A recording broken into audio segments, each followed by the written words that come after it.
Chapter 5, Patsy's Tip. Gaspard's declaration produced a stunning effect upon Hammond. At first he seemed thunderstruck. There was a look in his face which made Nick say to himself, "It isn't true." But whether the accusation was true or false, Nick knew at once that Hammond recognized Gaspard. Yet he couldn't be a regular visitor to the place because Gaspard had said he had never seen either of the two men before the fatal evening. Therefore, as Hammond had recognized Gaspard, he must be the man who was in room A, because the man in room B had not seen the head waiter, according to Gaspard's story. Hammond, after the first shock of surprise, recovered his nerve wonderfully. He calmly took a chair and sat there in deep thought for nearly 5 minutes. He paid no attention to the questions. Finally he looked up and said, "I don't know why I should deny it to you. There is no charge against the man in room A."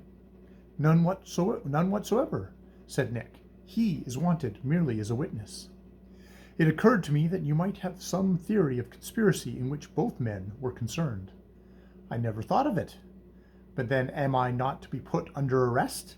"Certainly not, unless some new evidence appears. I do not expect it." "Very well. I was the man in room A." "And who was the lady?" "I decline to mention her name. She has nothing to do with this case.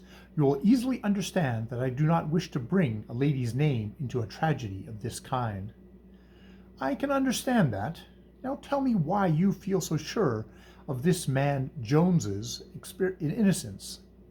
Will you promise to keep me out of this affair as much as you can?" "Why do you wish it? What are you afraid of?"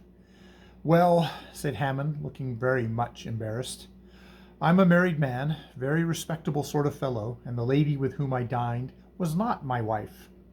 It's all right, you know. My wife is not a jealous woman, but the thing would not look well in print." "I won't make this public if I can help it, Mr. Hammond. Not that I should have much sympathy for you, but you shouldn't have been there. But the publicity would annoy your wife and do nobody any good." "Thank you," said Hammond, with a grim smile. "Now I will tell you my story. There is very little to tell. We arrived before the other party. We heard them go into room B. By and by, I went out into the hall to find the waiter, who didn't answer my ring. I saw this man, pointing to Gaspard, at the desk, and I should have spoken to him, but just then the waiter hove into sight at the end of the hall. So I went back.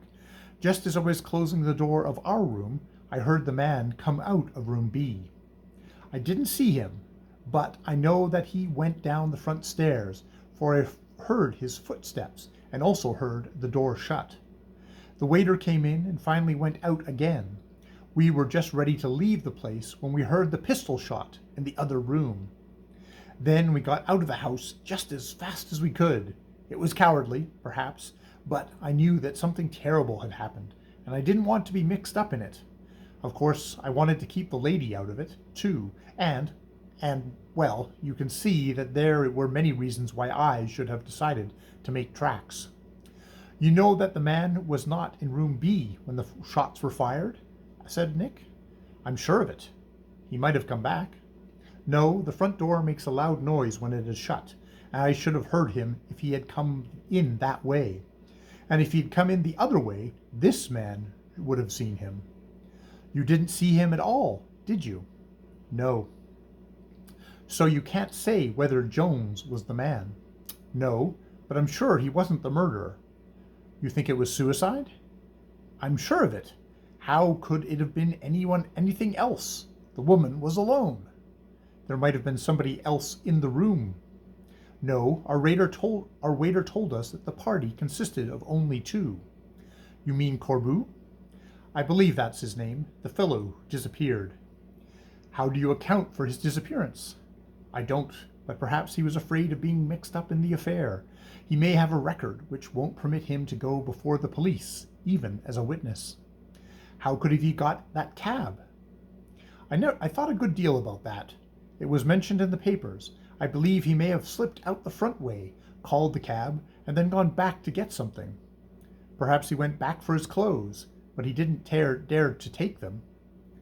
And how about the cabman's story of the man who engaged the cab? The cabman's a liar. That's plain enough. I'm afraid he is. Now, Mr. Hammond, could either Corbu or this man Gaspard have got into room B without your knowing it? Easily. Great heavens. Never thought of that. One of them may be the murderer. Gaspard, at these words, turned white as a sheet. He was so frightened that his English, which he was usually very fluent, deserted him, and he mumbled protestations of innocence in his mother tongue. Thank you, Mr. Hammond, said Nick, without appearing to notice Gaspard's distress. I have no more questions to ask, but I would be obliged to you if you would wait here a few minutes for me. Nick went into another room, where he knew that Patsy was waiting. A set of signals is arranged in Nick's house by which he always knows when one of his staff gets in. Patsy, said Nick, there's a fellow upstairs whom you'll have to shadow. Gaspard? No, a man who calls himself Hammond. Gaspard has identified him as the man who is in room A. Look here, said Patsy. Am I a farmer? Or is the man Gaspard the greatest living identifier? What do you mean? Why, it strikes me that he picked out his men a good deal too easy. If it's all straight, I'd like the loan of his luck for a few days. That identification on the elevated station looked to me like a fake. I don't believe he ever intended that you should get a hold of the man. In my opinion, he's simply running around identifying everybody he sees. But this man Hammond admits it. Is he telling the truth? No, said Nick with a peculiar smile.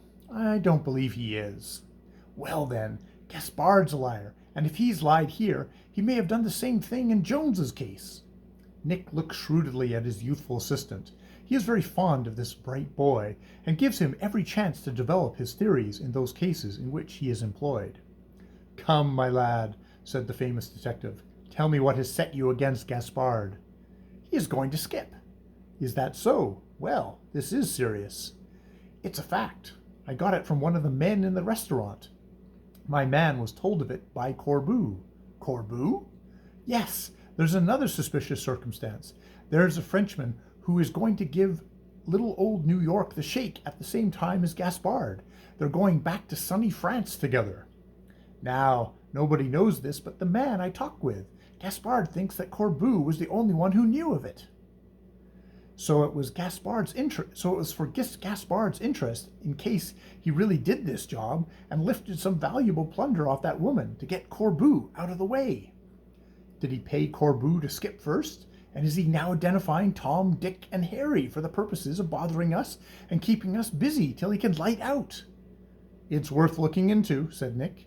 At any rate, you stick to Gaspard. I'll put somebody else onto Hammond. End of chapter 5.